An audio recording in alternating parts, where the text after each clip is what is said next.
Di saat sedang sabar, jangan pandang kita yang sabar. Asobaru siapa asobaru? Yang maha bersabar siapa? Lo katanya pada pengen kenal Tuhannya, di saat sabar malah bingung. Sedangkan yang sabar itu siapa? Apakah makhluk bisa bersabar? Di saat sedang bersabar, di saat sedang menerima, di saat sedang bersyukur, di saat sedang mendoakan, di saat sedang memaafkan, sejatinya itu sifatnya siapa?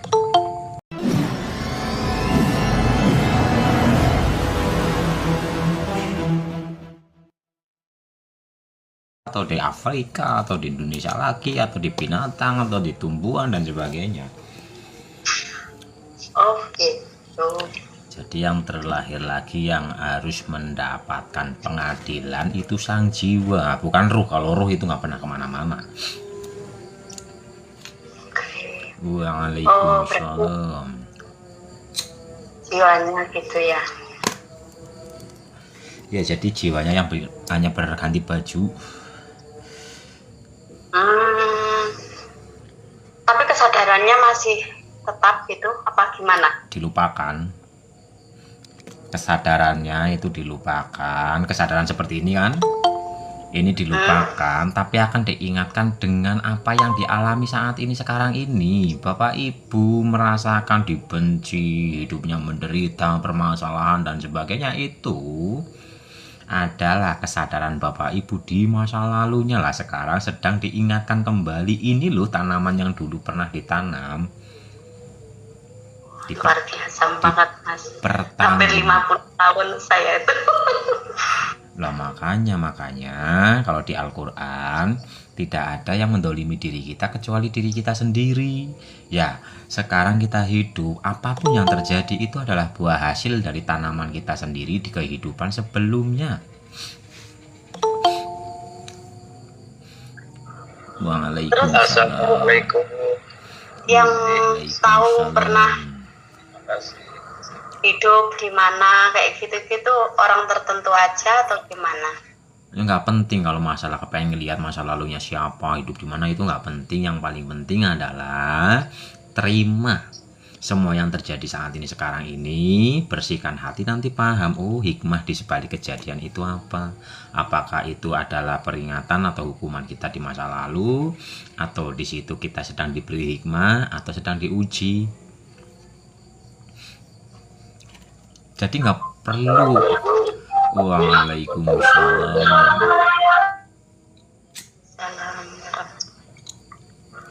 Nggak perlu kita mengetahui kita dulu itu siapa, nggak perlu, nggak penting. Yang terpenting adalah saat ini kita terima semua yang terjadi. Karena di sebalik kejadian itu ada hikmah, ada pesan rahasia yang intinya adalah kita sedang mempertanggungjawabkan, plus kita sedang diberi jalan untuk kembali pulang.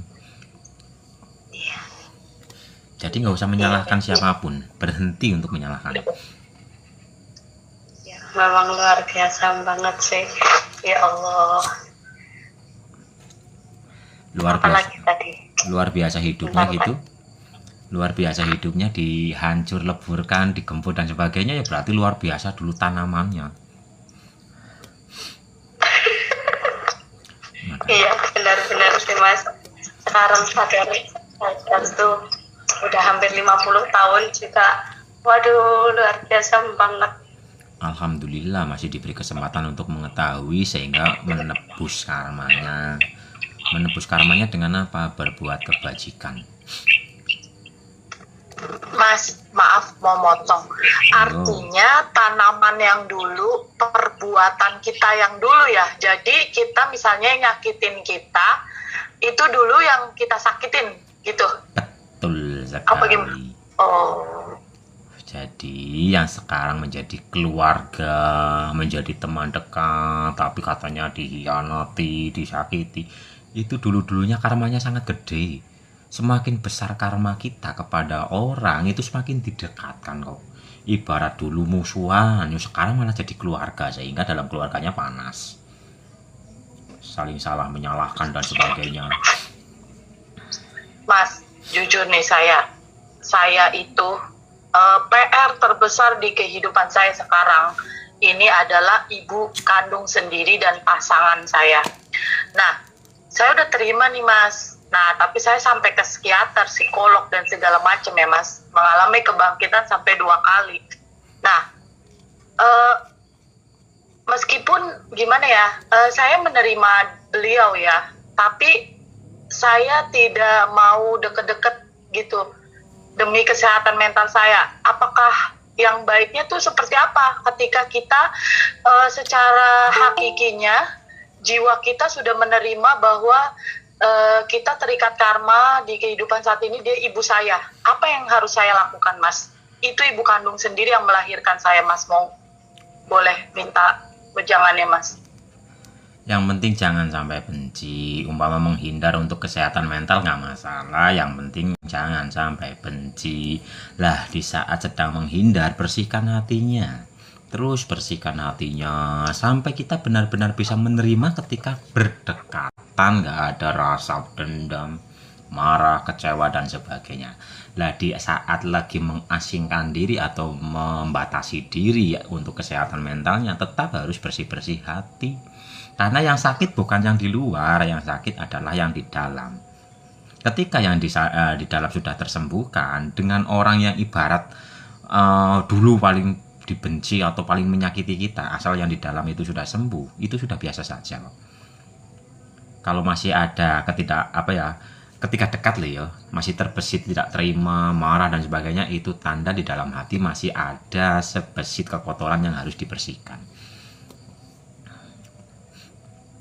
Baik Mas, ya saya itu Mas, dengan ibu saya nih, saya begitu Mas. Nah, karena saya kontak itu saya blokir karena kata-katanya sungguh tidak pantas dan menyakitkan hati. Tapi saya tidak ada rasa kebencian nih semenjak saya ngikutin Mas Is ya. Saya bersih-bersih dengan sholat, dengan puasa segala macam itu lama-lama Allahu Akbar ya. Gak ada dendam, gak ada benci, bahkan ke pasangan, bahkan saya sampai dipersekusi ya oleh maksudnya perempuan yang merebut suami saya. Itu saya tuh kok sabar banget ya jadi manusia. Kadang saya bikin, oh saya sabar banget, perlu nggak sih saya kayak saya lempar dia pakai gas 3 kilo. Kayak KUHP sabar banget gitu ya. KUHP ntar. Nah iya ibu, nah soal ibu saya blokir, tapi hasilnya tinggal benci. Misalnya ketemu, cuman mohon maaf saya nggak bisa kayak cium, nggak bisa untuk peluk kayak gitu. Itu gimana Mas? Jangan. Ya, tapi hati alhamdulillah udah mulai legowo Mas semenjak bersih-bersih itu Mas. Lah iya, bersih-bersih. Bersihnya hati yang sejati itu ketika sedang jauh kan ngomong bersih. Lah waktu lagi berdekatan, apakah memang sudah benar-benar bersih? Dites dong. Kebersihannya itu sudah benar-benar bersih atau lagi ada jarak? Jadi udah bersihkan hati. Umpama lagi menjauh untuk menjaga mentalnya, nggak apa-apa, nggak masalah. Yang penting jangan sampai ada kebencian dalam hatinya. Udah bersih-bersih dan perlu dites apakah hatinya sudah benar-benar bersih atau belum. Ketika hatinya sudah benar-benar bersih, waktu berhadapan sudah tidak ada dendam, kemarahan dan sebagainya. Nah iya itu Mas, saya tuh sampai challenging ke diri saya gini, wah nih mau malam suro, gimana nih? Saya ketemuin Mas, saya minta maaf, saya itu, tapi nggak bisa kayak yang kayak peluk-peluk, cium-cium gitu, enggak. Kayak saya minta maaf ya Ma, terus dia dengan bersungutnya kayak gitu ya, saya biarin gitu, saya memaafkan. Ini untuk challenge diri saya, apakah itu gimana tuh Mas? Apakah udah benar? Ya bagus, yang penting di hadapannya itu sudah tidak ada rasa apapun lagi, maksudnya tidak ada kebencian, tidak ada dendam dan sebagainya. Berarti itu udah bersih. Makanya yang dalam kesendirian atau dalam penyendirian sudah menyatakan aku sudah bersih, sudah tidak punya dendam, hadapi coba. Masih ada nggak di sini? Terbesit. Kalau di hadapannya udah nggak ada, berarti udah aman. Iya Mas. Nah terus juga saya juga challenge lagi, saya ketemu dengan suami saya dengan perempuan itu, kan sekarang dinikahin sama suami saya. Saya biasa aja Mas, malahan saya penuh dengan kasih gitu. saya gini, terima kasih ya, maksudnya kamu sudah merelakan jiwamu menjadi pihak yang menyakiti saya untuk membangkitkan kesadaran saya. Terima kasih, saya bacain Al-Fatihah, Mas. Saya sending love itu, Mas. Nah, tapi gini, Mas, apa namanya, saya mau ngomong apa ya? Tapi itu ada pikirannya gini, ngomong gini. Bukan pikiran dunia luar gini. Lu kok, maaf ini saya ngomong ini. Lu kok goblok banget sih udah digituin? Kok nerima aja sih. Akhirnya tuh pikirnya kadang, iya apa gue terlalu sabar ya. Kayak bahkan pagar saya sampai didobrak, saya dipermalukan, saya difitnah. Saya cuman senyum, itu tenang banget, Mas. Saya kayak, kok diri saya kok beda banget gitu, Mas. Itu bener gak sih? Kayak perlu gak sih saya tuh ibarat kata membalas dia, bahkan disuruh saya bertirakat, saya sholat malam, saya apa, tidak mendoakan suami saya, tidak mendoakan perempuan itu, tidak apa, benar-benar saya fokus diam ke dalam diri, Mas. Gini, di saat sedang sabar, jangan pandang kita yang sabar. Asobaru siapa asobaru? Yang maha bersabar siapa?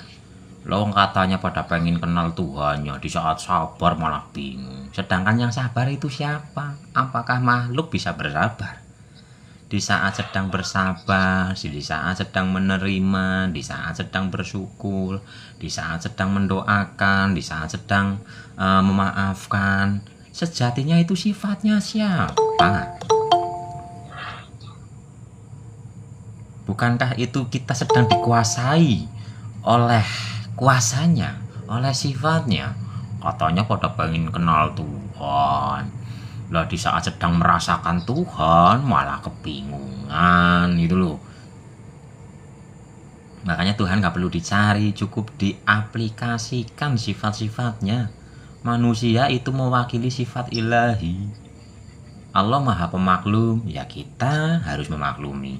Allah maha mengampuni, ya kita harus murah untuk memaafkan. Allah maha bersabar, ya kita juga harus mempunyai sabar. Maksudnya sebenarnya dia sendiri sifatnya dia sedang menunjukkan sifatnya. Lah ketika sedang bersabar, jiwa kan tenang. Tuh enaknya di situ. Lah kok mau malah lempar tabung gas 10 kilo, KUHP ntar. Allahu Akbar. Oh artinya itu kesadaran sedang berjalan ya, Mas ya? Lah katanya pada kepengen kesadaran yang murni. Lah itu kesadaran murni sudah dirasakan, diterapkan. Kok pada bingung? Jadi jangan diakui. Bukan kita yang bisa sabar, tapi siapa yang maha sabar. Nah, selama ini kita yang mengakui, apalagi ntar terbesit oleh suara-suara bisinya dari luar. Kamu kok gini-gini. Itu bukan kamu loh, ini Tuhan gitu. Maksudnya sifat Tuhan sedang bertajalli gitu. Katanya pengen merasakan Tuhan. Sudah merasakan, semua sudah merasakan, cuman kurang sadar.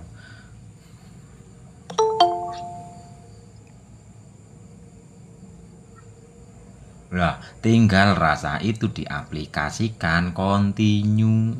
Nah, kalau continue, ya Tuhan yang maha terus menerus. Enak kan? Kalau katanya kan banyak yang tanya, Mas gimana cara untuk ngalamin Tuhan? Lah itu enak kan kalau sedang ngalamin sabar, syukur, memaklumi, memaafkan. Enak kan jiwanya? Tenang kan? Iya Mas, tenang. Walaupun dunia dedur, emang tenang. Bener, kuncinya emang lari ke nafas. Allahu Akbar, bener. Ya nggak usah lari lah, capek lari ke nafas. Yang lari kakinya aja ya, nafasnya nggak usah lari. Oke? Mas, boleh gak sih bahas suro, Mas? Kenapa bulan Suro? Iya, bahas suro. Maksudnya tirakat apa aja gitu. Sebenarnya mau bulan Suro, mau bulan April, mau bulan apa lagi, mau bulan apapun itu, kita harus selalu membersihkan atau meruat jimat kita. Barang siji di rumah tanpa hati, kesadaran. Keris itu kundalini, daya murni. Ini di dalam diri, nggak harus nunggu setahun sekali bulan Suro untuk tirakat. Jadi kenapa leluhur kita mensanepakan atau mengumpamakan di bulan Suro pusaka-pusaka itu harus diruat, dibersihkan dari karat, dimandikan kembang, biar wangi kembali. Ini loh, diri kita. Diri kita itu harus diruat, dirawat. Bukan masalah pusaka yang di luar, bukan masalah jimat yang di luar. Jimat itu barang siji, di rumah atau barang satu dirawat apa sih hati. Aji-ajine podo dirawat, aji ati kang nyawiji marang Gusti atau hati yang manunggal selalu terkoneksi dengan Sang Ilahi, itu yang harus diruat. Mandi kembang, berbuat wewangian atau berbuat kebajikan, tirakat. Tapi jangan hanya bulan Suro doang. Ya, setiap bulan, mau bulan Januari, April, Mei, Suro, Muharram, berbaik sih. Apalagi ya, Rajab, bersih-bersih. Tenang damai. Monggo apalagi? Tapi kalau udah mandi kembang gak bakal lihat setan kan mas? Lihat setan. Setannya itu sifatnya sendiri kok. Jadi kalau mau lihat setan ya, waktu bapak ibu marah-marah, ngaca langsung. Itu setannya di kaca.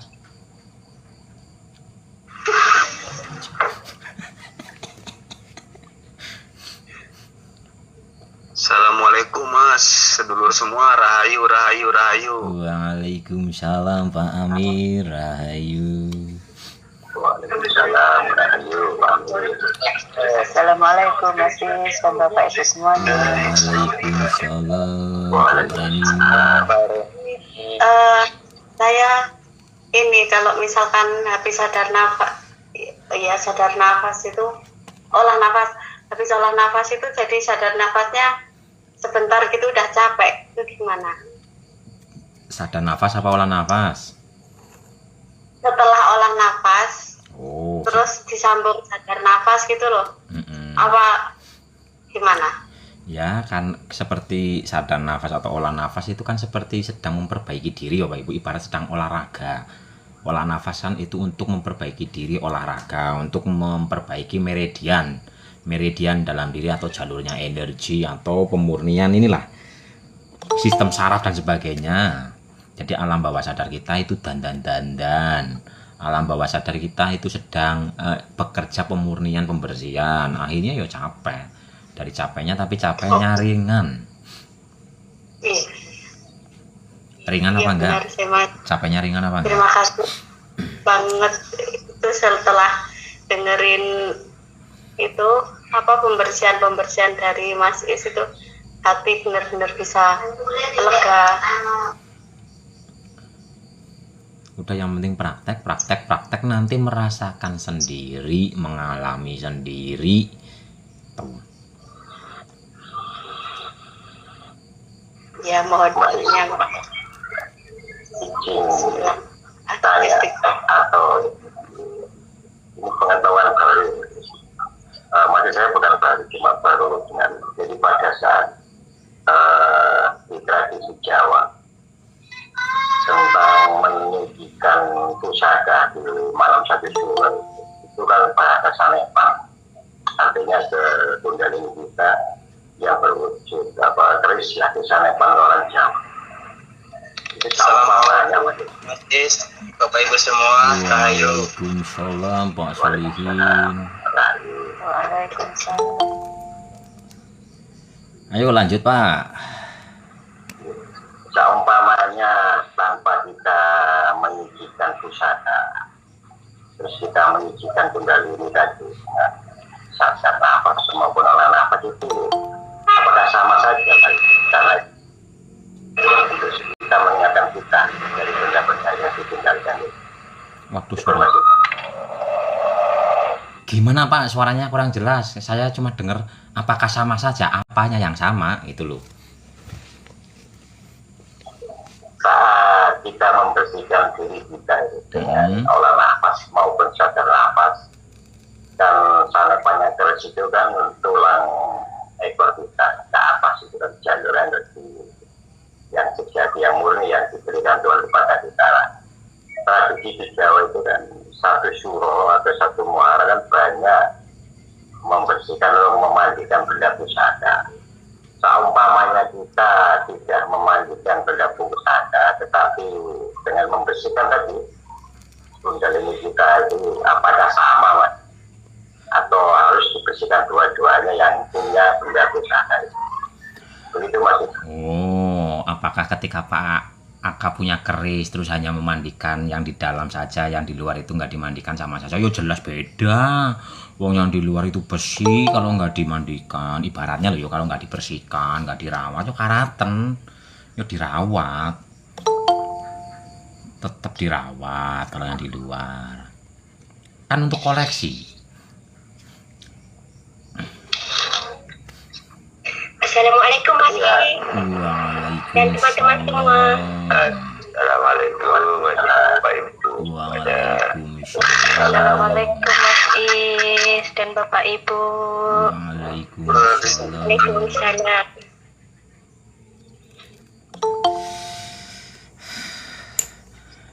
Nah sekarang umpama saya punya golok. Golok tidak saya bersihkan, tidak saya asah, tidak saya rawat, tapi saya membersihkan hanya yang di dalam sini. Ya golok saya tetap karaten Pak, ini tetap yang di luar itu dipelihara lah. Pak Aka mau nggak hanya membersihkan yang di dalam, batin, jiwa, tapi nggak pernah mandi secara raga? Mau nggak? Tumone akeh nggo. Gatel awaknya. Udah itu aja, nggak usah bingung-bingung. Jadi dohir wal batinu, karena ada dohir ada batin, merawat yang di luar ya merawat yang di dalam. Lah sekarang yang wajib dibersihkan hanya yang di dalam. Lah rumah kan di luar, nggak pernah disapu, nggak pernah dipel, apa yo nyaman. Wah, banyak tengungnya ntar. Jadi dohir wal batinu tetap bersih-bersih, perawatan dohir batin. Assalamualaikum Mas Is dan Bapak Ibu semua. Waalaikumsalam. Mas Is, Assalamualaikum. Waalaikumsalam. Tapi alhamdulillah ini Saya lanjutkan Mas Is, karena baru saja bukan 3 hari yang lalu itu kan, ini pengalaman tentang benda-benda pusaka itu Mas Is. Itu yang ada di benda pusaka itu rekam jejaknya sang pembawa dulu dan sang pembuatnya itu Mas, rekam jejaknya. iya rekam jejaknya, rekam jejak energinya, karena benda itu kan energi. Ketika Pak Aka meniatkan untuk mengalirkan energi kepada benda, maka molekul energi partikel benda tersebut itu akan berubah seperti air lah ibaratnya. Ketika air dibacakan kata-kata yang positif, molekul airnya akan menjadi bagus. Tapi kalau dibacakan kata-kata yang negatif, molekul airnya menjadi jelek. Sama semua benda lah, ini hal seperti ini. Kalau dalam perenergian, dalam perreligian disebut perbarokahan gitu. Ini rohnya buat kamu nanti dapat barokah. Tapi sayangnya hal seperti ini untuk jadi apa itu mbuh lah. Dirinya masih penuh dengan ego, mengalirkan mbuh. Itu jadi ada tempelan. Teraliri ikut nano-nano Mas. Itu dia.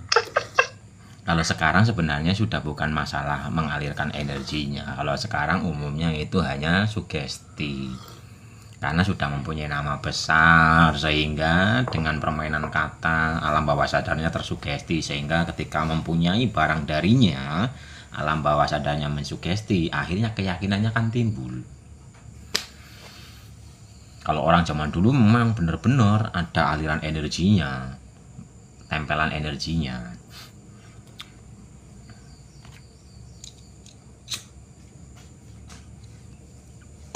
Wah, jangan-jangan Pak Aka ini pengen jadi orang yang katanya mengalirkan keberkahan kepada rokok, baju biar ntar dijual 20 juta, 50 juta gitu ya. Wis yo nggak apa-apa, monggo.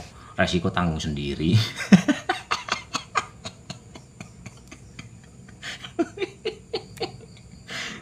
Enggak, Mas. Cuma kan untuk pengetahuan saja.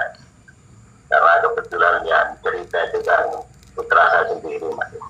Jadi tidak sengaja ke museum di situ aja. Nah, masuk ke museum itu banyak benda pusaka zaman dulu. Wah, itu disharingkan ke saya. Saya jawab itu kan semuanya rekam jejak berarti sang pembuatan, sang pembawanya. Dengan tuduh apa dialihkannya dengan puasa, tirakat murah malam dan gitu. Saya jawabnya gitu. Tapi saya mumpung ada Mas, saya sharingkan ke Mas. Jadi ya alhamdulillah, insya Allah tidak jauh beda lah saya memaafkan putra saya kemarin. Intinya kalau mau ke tempat-tempat yang dulu mempunyai petilasan atau dari leluhur-leluhur kita, jangan pernah minta ke situ. Gak usah minta, doakan, justru doakan tempat, alirkan energi ilahi ke tempat-tempat tersebut. Gak usah minta-minta, malah ngotorin.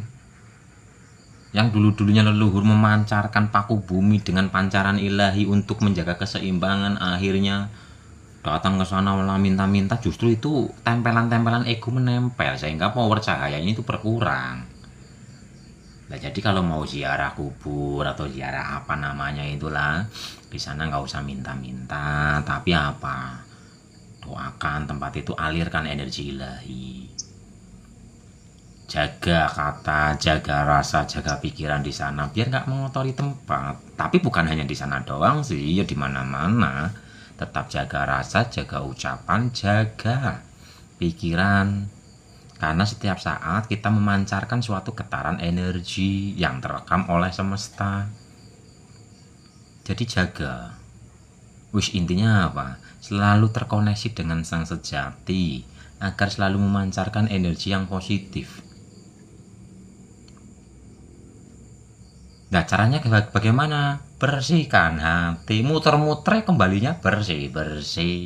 Bersihkan hati, koneksikan, berserah diri. Udah itu aja. Yang penting praktek. Tek, praktek.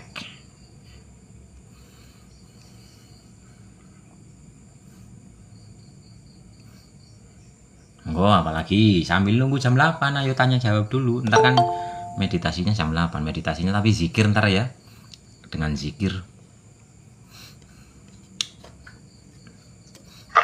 Iya Mas, yang kemarin itu nggak di-upload Mas, yang waktu hari Selasa kemarin itu. Udah, tapi tayangnya nggak tahu kapan. Udah saya jadwalkan. Jadi video-videonya yang kayak meditasi ulangannya udah saya jadwalkan, tapi mungkin bulan depan. Oh iya nggak langsung. Oh iya, udah ada banyak video yang saya jadwalkan, mungkin jatahnya di bulan depan. Oh. Udah nyemak yang lama-lama itu. Ya, alhamdulillah perubahannya luar biasa Mas. Iya, asal mau nyimak, mempraktekkan, yo bismillah ada perubahan. Monggo, mau tanya apa lagi? Katanya mau banyak tanya. Iya, hilang sudah. Tapi kok hilang? Aduh, dicatat dong. Kalau mau ada Zoom, dicatat dulu pertanyaannya. Waktu Zoom itu bisa ditanyakan. Oh Mas, misalkan orang meninggal, anak cucunya bisa mendoakan seperti apa? Anak yang bisa mendoakan, yang sampai doanya itu hanya doa anak soleh. Iya. Sedangkan anak, lah ya itu anak soleh. Lah anak soleh seperti apa? Sedangkan anak soleh itu adalah anak yang sudah sadar Allah. Sebenarnya yang mengalirkan energinya Allah itu sendiri. Jadi udah nggak perlu doa lagi gitu? Ya terserah dia. Oke. Nah kalau yang mendoakan seperti biasa itu sebenarnya untuk diri sendiri, untuk membersihkan rekam jejak energi yang ada di memori dalam diri. Kalau masalah perkara doa yang sudah meninggal sampai atau tidaknya, itu ya hanya anak yang soleh. Kalau belum soleh ya tetap bisa sampai, tapi bukan sampai kepada jiwa yang di sana, sampai kepada rekam jejak energi, sama-sama sampai. Nah, di saat Bapak Ibu mendoakan leluhur, orang tua dan sebagainya untuk patokan sampai atau tidaknya, kalau belum soleh lo ya, itu jiwa rasa kita tenang. Jadi kita setelah mendoakan orang tua kita yang sudah meninggal, rasa kita seolah-olah tenang. Kalau masalah yang sampai beneran ke jiwa yang udah di wadah baru, itu ya hanya dia yang tahu. Caranya gimana ya embu. Oh, Tuh. kalau apa ziarah kubur gitu ada manfaatnya apa enggak, Mas? Waduh. Nah, untuk mengingat kita sih, kita untuk belajar dari pengalaman ziarah kubur. Oh, ternyata hidup kita nggak terus menerus di jasad ini. Ya ada manfaatnya juga. Kalau ibu beli bunga di warung bunga, kan jadi ada manfaatnya. Jadi ada pertukaran, jual beli, rotasi ekonomi berjalan. Ya Terus sekedar itu aja ya. lah ya untuk jiwa, untuk menyadari bahwa jiwa kita itu terkubur dalam raga ini, tanah ini, Iya. dan untuk melepaskan kangen kerinduan. Oh gitu. Jadi misalkan jauh itu kan, kalau sekedar mengingat mati aja kan banyak pemakaman yang di dekat kan banyak gitu loh. Kalau misalkan bahas ahli warisnya tuh jauh, itu mending gimana? Nah ya udah, doakan saja dari kejauhan. Nah sekarang kalau hanya wajib harus datang ke kuburan orang-orang yang meninggal tanpa jejak, terus gimana? Mau ke kuburan siapa? Itu. Meninggal di laut umpama, yang di tengah laut nggak sampai rumah, meninggal di luar negeri sana, terus gimana? Toh juga Iya. di Apalagi tempatnya ini, sana ada kuburan gantian. ada cerita lagi sih dari saya, Mas. Apa itu, saya itu kan mulai dari kandungan 9 bulan itu udah ditinggal sama ayah, nggak pernah tahu sama sekali. Itu gimana cara doainnya? Ya doain namanya aja,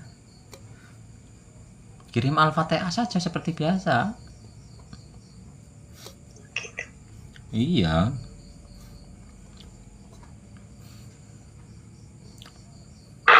Mas, aku mau nanya lagi. Kalau misalnya kan katanya misalnya gini, oh kita dipilih sama leluhur, kita anak kesayangannya leluhur, terus kita didampingin sama leluhur, terus yang ngedampingin kita itu siapa dong? Kalau ruhnya kemana, jiwanya kemana? Itu jadi sebenarnya apa dan bagaimana di mata kesadaran, Mas? DNA dari para leluhur. Jadi memori-memori yang ada di leluhur diturunkan lewat DNA dari bapak, kakek, nenek dan sebagainya. Lah itu tervisualisasikan di alam bawah sadar kita menjadi kakek-kakek, nenek-nenek atau apa. Leluhurnya jiwanya ya udah di mana? Bisa jadi malah jadi anaknya, bisa jadi keluarganya, malah jadi teman dekatnya, atau menjadi apa kayak di sana, Bu.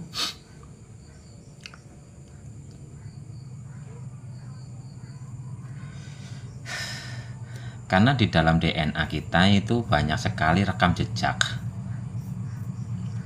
Rekam jejak itu sebenarnya pun bukan mutlak hanya dari leluhur, dari diri kita sendiri.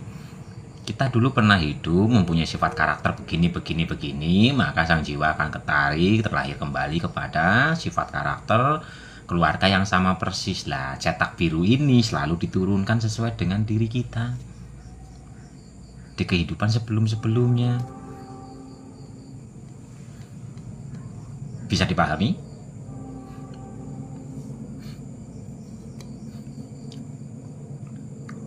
Iya, ya. Artinya memang benar-benar begitu sakral sekali ucapan tingkah laku lampah kita ya di dunia ini saat ini sekarang ya. Lah. Makanya kita perlu bersih dan sadar nafas ya Mas ya. Luar biasa ya. Ya karena yang menanggung semuanya diri sendiri.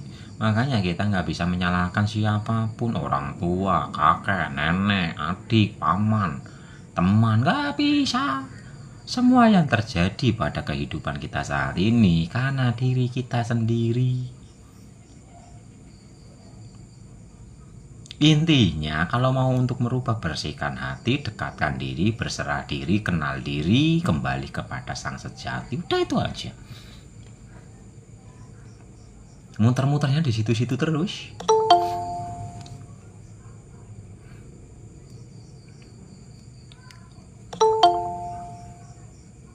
Makanya kalau tahu apa, mau berpikir negatif, mau berkata negatif, ditahan lah, gak jadi ah.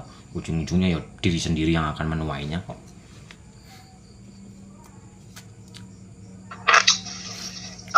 Buat ngeriko lagi Mas, bersih-bersih diri itu sholat, sadar nafas, meditasi, grounding gitu ya Mas ya? Iya, intinya mau sholat, zikir, sadar nafas, bersedekah, bayar kafarot, intinya berbuat kebajikan, udah itu aja. Bahkan di saat Assalamualaikum Mas Is. Waalaikumsalam. Bahkan Waalaikumsalam. di saat kita berbuat kebaikan, kebaikan itu kita akui, sebenarnya itu belum memutus. Belum memutus. Karena masih ada pertanggungjawaban. Memutusnya adalah sadar diri, sadar Allah. Udah itu aja. La ilaha illallah. Yang berbuat baik ya Allah, yang berbuat kebajikan ya Allah. Selama masih ada akunya, selama itu masih ada pertanggungjawaban. Sampai kapan? Sampai inna lillahi wa inna ilaihi rajiun. Tidak ada pengakuan bahwa kita yang berbuat baik. Kan di Al-Qur'annya ada. Seolah-olah sudah berbuat baik sebanyak-banyaknya, ternyata semuanya zong karena tidak berjumpa dengan Tuhannya. Harus berjumpa dengan Tuhannya. Ketika sudah berjumpa, sadar kepada diri, sadar kepada Allah, tidak ada pengakuan, tidak ada keakuan. Oke lah, di lesan dalam sosial kita mengatakan ini punyaku, tapi dalam hati, dalam batin, dalam kesadaran sadar Allah.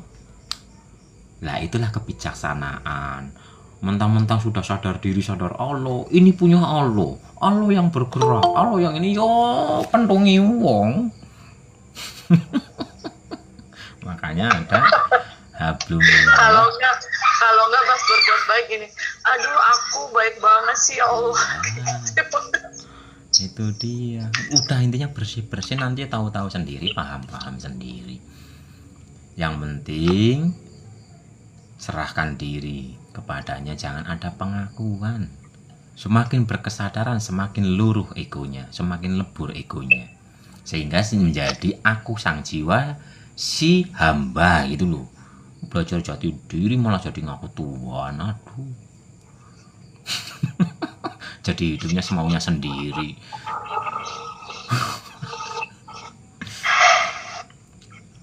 Bisa mindahin gitu ya Mas. Mindahin apa? Teman-teman saya tuh pada canggih-canggih. Ya biarkan teman-temannya, yang penting jangan ikut-ikutan. Udah itu aja, jangan pernah menyalahkan, udah itu aja.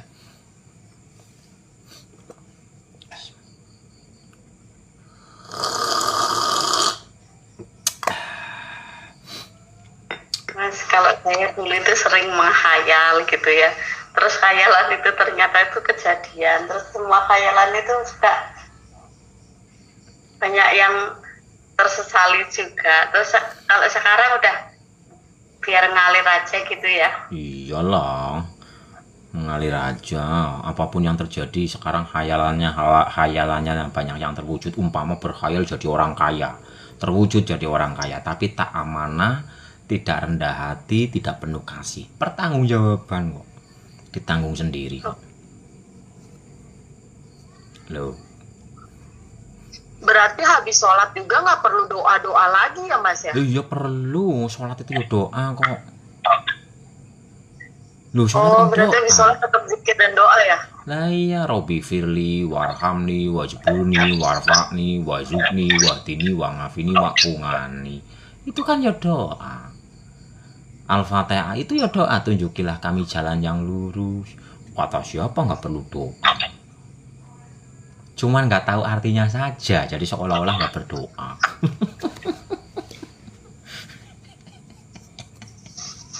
Biasanya kan kalau habis sholat nih kan kayak oh biar ini baca misalnya istighfar 33 kali. Oh biar ini, apalagi waktu itu saya ngamalin Al-Jabar tuh yang sakit hati pas tahajud.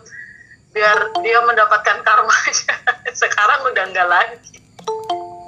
Saya pikir udah nggak perlu, dengan sholat ya udah cukup, bersih-bersih hati dengan sadar nafas kayak gitu. Lawan zikir istighfar dulu agar ini agar itu. Waalaikumsalam. Jadi dulu waktu selesai sholat rajin beristighfar. Cuma dulu beristighfarnya agar ini agar itu. Sekarang tetap dipraktekkan, cuman agar-agarnya yang disetel. Dulu istighfarnya agar ini agar itu. Sekarang istighfarnya mohon ampun kepada Allah, minta maaf kepada makhluk, minta maaf kepada diri dan alam ini. Tetap dipraktekkan. Jadi belajar kesadaran tidak meninggalkan syariat. Tetap dipraktekkan.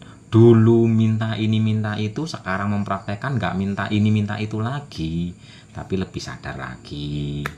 Gitu loh.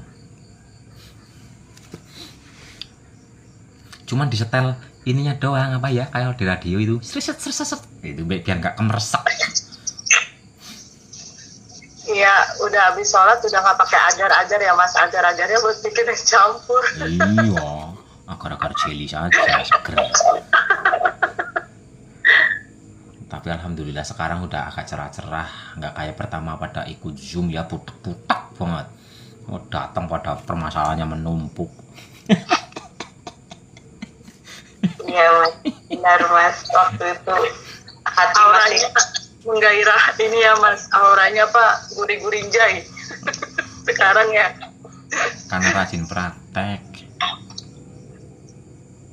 istiqomah, sekarang pada agak seger-seger gitu loh. Yang penting praktek bersungguh-sungguh, nanti tahu-tahu sendiri dan merasakan sendiri dan mengalami Tuhan itu sendiri. Saya pertama juga bingung kok ditanya, Mas caranya gimana mengalami Tuhan? Saya gini, hah mengalami Tuhan sih gimana ya?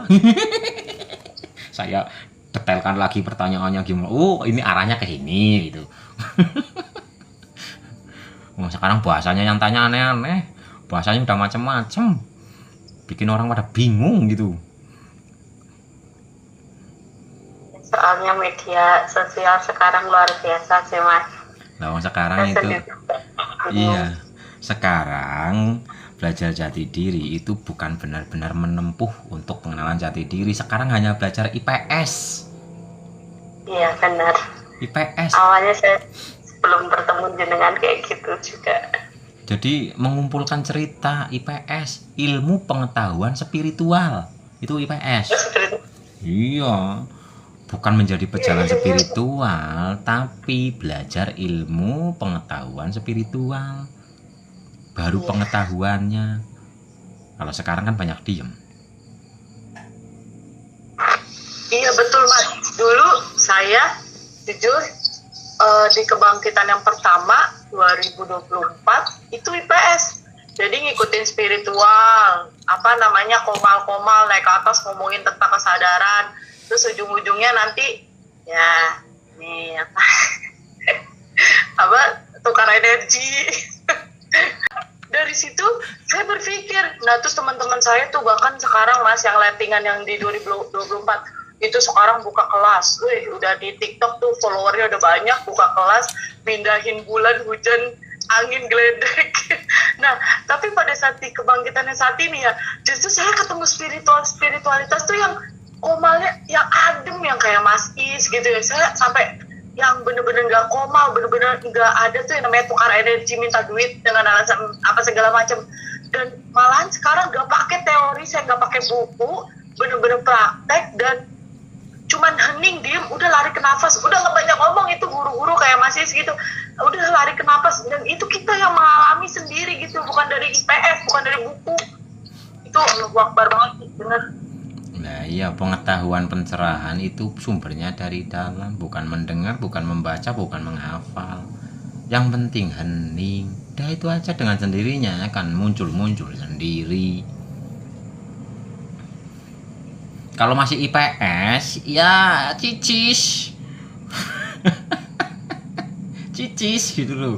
IPS ya cicis loh, ilmu pengetahuan spiritual kan hanya di sini, ujung-ujungnya ya jual beli.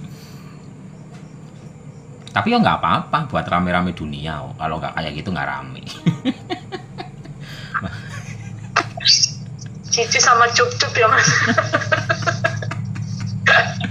Cup-cup manja. Aduh, ya biarkan dong, itu untuk perjalanan jiwa, dan itu jangan sampai menyalahkan. Biarpun dulu pernah ikut yang kayak gituan pun jangan menyalahkan, karena itu untuk pertumbuhan jiwa Bapak Ibu. Nggak sedikit kok ada yang habis miliaran, ratusan juta, puluhan juta hanya untuk seperti itu. Apakah salah? Enggak.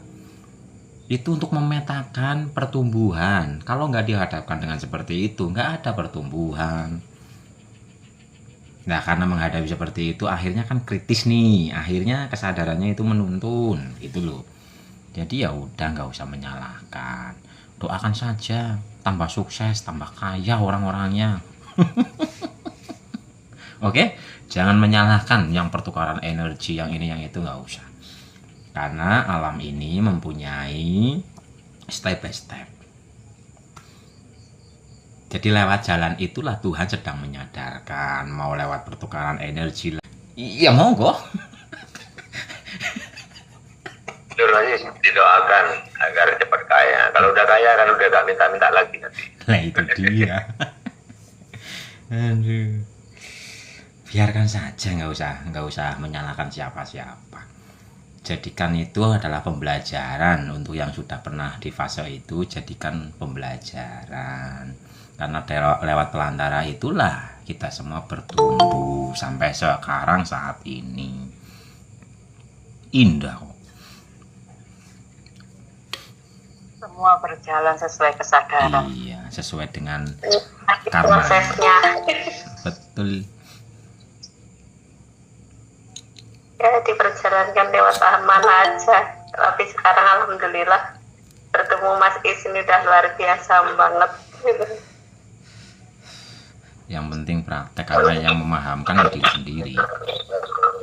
Assalamualaikum Mas Is, Bapak Ibu semuanya, izin gabung. Waalaikumsalam.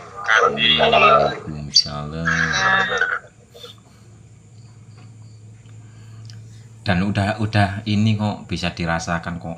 Zoom saat ini sama Zoom 4 tahun yang lalu kan beda banget.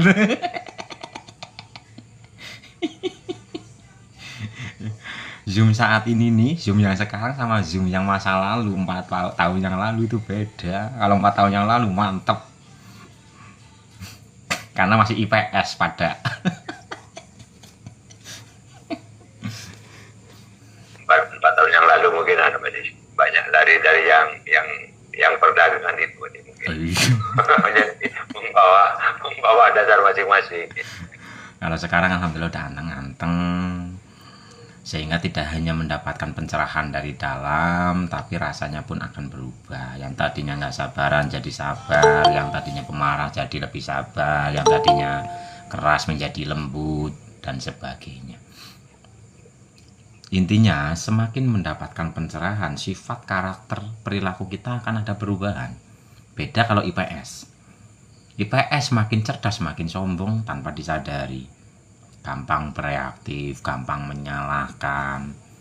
Pemahamannya tinggi, pengupasannya tinggi, tapi masih menyalahkan, penuh dengan ambisi dan sebagainya.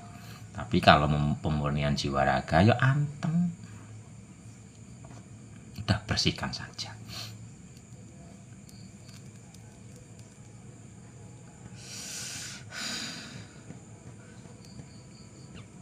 bersih-bersih, praktek rutin kontinu. Mau tidur rebahan sadari nafas, mau tidur rebahan zikir nafas, nanti akan tahu-tahu sendiri.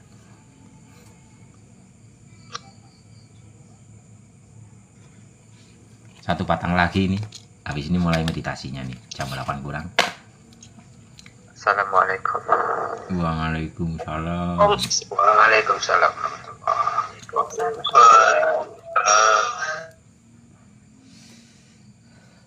Monggo, mbok ada yang mau tanya lagi? Bagaimana Bu Lisa?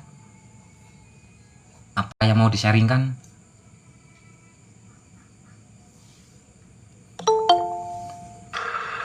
Tidak ada apa-apa, cuma Alhamdulillah semenjak mengikuti Mas Is, Ibu Lisa sedarkan selama ini kita rasa bila kita sentiasa bercakap tentang spiritual, kita rasa macam kita telah sampai, kita tidak sedar kita ego. Benar Mas Is? Kan kita ingin menunjukkan, oh aku faham ini, aku faham ini. Kan bila kita dengan kawan-kawan kita yang dahululah masa belajar dulu kan, masing-masing ingin menceritakan tentang spiritual. Oh, aku sudah sampai ke sini, aku sudah sampai ke sini belajar. Rupa-rupanya itu semuanya ego. Sebab apa? Kita tidak mengalami. Kita hanya cergas di sini sebab kita membaca, kita mendengar, kita banyak mendengar. Tetapi hakikatnya di dalam ini kosong, tak ada apa-apa pun sebenarnya. Tidak sampai. Assalamualaikum Mas Is, teman-teman semua. Waalaikumsalam. Jadi sekarang sudah pada sadar kan, ternyata selama ini merasa sudah sampai, merasa sudah paham. Ternyata semakin bersih jernih hatinya, egonya semakin menipis. Baru menyadari, oh ternyata selama ini mempertuhankan egonya. Ya alhamdulillah, intinya bersih-bersih.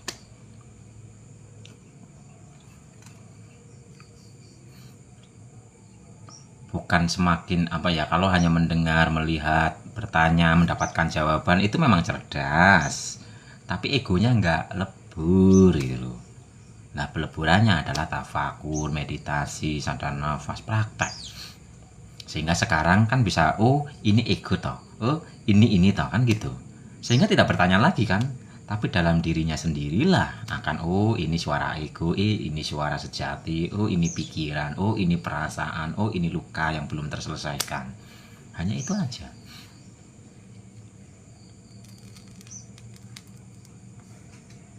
Padahal simple, sederhana ya, nggak perlu kemana-mana, cukup hening saja. Heningkan cipta, mulai. Biarpun ketiduran, lanjutkan saja tidurnya. Ayo ambilin tisu. Tisu.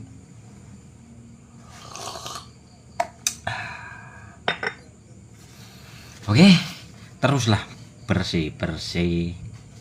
Bersihkan hatinya, serahkan dirinya kepada Sang Maha. Nggak usah terlena, nggak usah terbuai dengan ego yang sangat lembut, karena ego itu menyusup, menyamar menjadi sesuatu yang sangat lembut. Bahkan kita sendiri kadang tidak menyadari bahwa diri kita itu masih disetir oleh egonya. Makanya bersih-bersih saja, rajin-rajin bersih-bersih.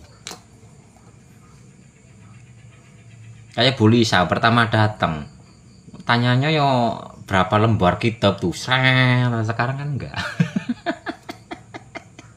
Umum yang baru-baru itu kalau masih tanya ya monggo gitu loh, tapi pada akhirnya kan jadi diam dalam keheningan. Akhirnya justru diam dalam keheningan mendapatkan pencerahan, bukan hanya IPS. Nah saya sekarang menyebut itu IPS gitu aja, ilmu pengetahuan spiritual, ilmu pengetahuan sejati, tapi pengetahuan belum pencerahan. Nama baru. IPS. Kalau sekarang IPA Mas. Apa itu? Ilmu pengetahuan alami. Iya, harus mengalami sendiri. IPA. Oh ya, dari IPS menjadi IPA itu. Ilmu pengetahuan spiritual menjadi ilmu pengetahuan alami apa praktek.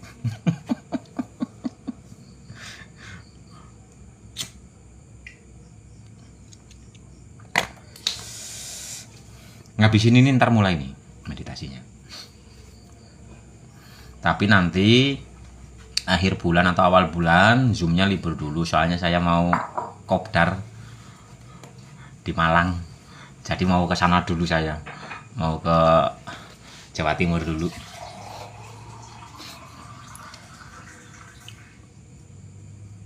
Mas, semoga bisa ketemu di Malang. Amin.